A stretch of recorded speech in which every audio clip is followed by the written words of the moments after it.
Hey friends, I just went for a run. I'm sweaty, but I wanted to make a video before I go back home and shower.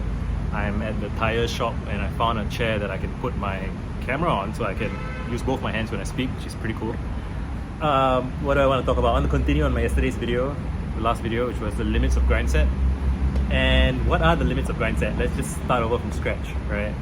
I think that my interpretation of grindset maybe is a little bit simplistic, but it's the idea of you just need to be working hard every day, wake up, rise and grind, right? Just keep smashing. And I don't think that's healthy. There may be some situations in which that might be more warranted than others, I'm not sure. And again, my backstory / context is I'm a creative, I'm a chaos monkey, and I talk about chaos monkey style productivity, I guess. Trying to find ways to have fun, screw around, win big by being strategic rather than working really hard. Because again, how do you know what is the single best place to apply your efforts, right? If all of your time and energy is spent expending your effort, right? So if your concept of grindset is sufficiently advanced to include take the time to figure out where to apply your energy, then great, you're enlightened, right? But I don't think a lot of people do that. I think we have cults of strength, like cargo cults worshipping strength, cargo cults worshipping smart, and not so much amongst men, but there are also cargo cults worshipping sensitivity. I would say though, like in the world, we have a sensitivity deficit. Like people don't appreciate the power of being sensitive, the power of having, so again, when you hear the word sensitive, you think, oh, I'm so easily affected by the world around me. But think about Superman, right? Superman's ability, he has super senses. That's sensitive. It's being sensitive to stimuli, right?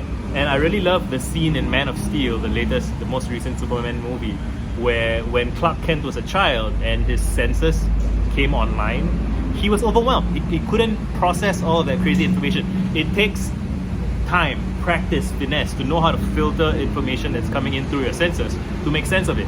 And I recently stopped smoking. I'm about a month off of cigarettes, and like the sensory stimulation has been overwhelming me as well. I've been feeling like I want a cigarette, not just for like the chemical relief, but to feel my senses narrow down so that I'm not overwhelmed by all the noise. But you need to know what's going on around you. You need to expand your awareness so that you can feel and see what is going on around you, so that you can know where to apply your efforts, right? What is the most meaningful thing I could be doing? What is the most valuable thing I could be doing? What are the patterns around me? How are things moving? If you're running towards something but that thing is already going somewhere else, you're wasting your time if you're running towards that thing. And athletes know this, because it's better to move into space, to go into a place where it will be lucrative in a few minutes, right? A few seconds even sometimes. And so I was revisiting some of like Richard Feynman, and he was talking about piddling with plates, right? He said he used to enjoy physics, and then he got disgusted by it because he became so narrow. And here's this interesting thing. By narrowing his focus too much, he's fixated on this very utilitarian, trying to get to a very specific outcome, being needy about it, right? Neediness is when you're fixated on a specific outcome and you want that outcome to validate you and to make you feel better because that's what you want. And you have closed yourself off to the richness of reality and life, because life is overwhelming. There's a lot of shit going on. That's true. And you might have to get from one stage to another, you might have to go through intermediate stages. That's fine. Anyway, Richard Feynman, he got frustrated. I'll link the tweet where I have the details. But like he was disgusted by physics, which he used to love, and he felt that when he used to love physics, he used to play with it. He used to use it to explore the world and make sense of the world around him. And at some point, he was just so burnt out from like trying to do specific things, trying to seek prestige and glory and whatever. I'm paraphrasing. Where he says he's once in a cafeteria and he's watching some guy spinning a what is that?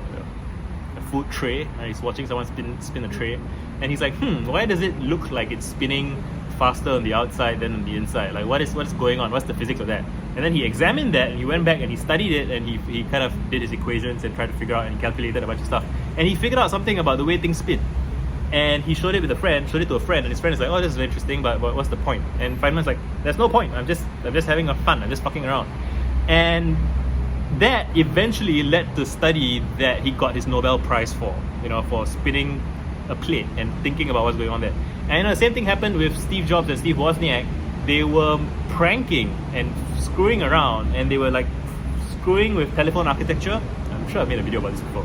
They're screwing around with telephone architecture, and they made these things called blue boxes, and blue boxes allow you to freak the telephone architecture so you can make crank calls for free. Technically it's illegal, so Steve Jobs and Steve Wozniak were committing a crime. I don't advocate for that, but it was what convinced them that they were capable of working with large-scale telephone architecture, and it's what made them. Steve Jobs says, without blue boxes, without freaking, there wouldn't be Apple. And how did Apple come around? It came around from a couple of guys screwing around and making pranks. That's not grindset. Richard Feynman's Nobel Prize is not grindset. So the world's most valuable company was created by fucking around.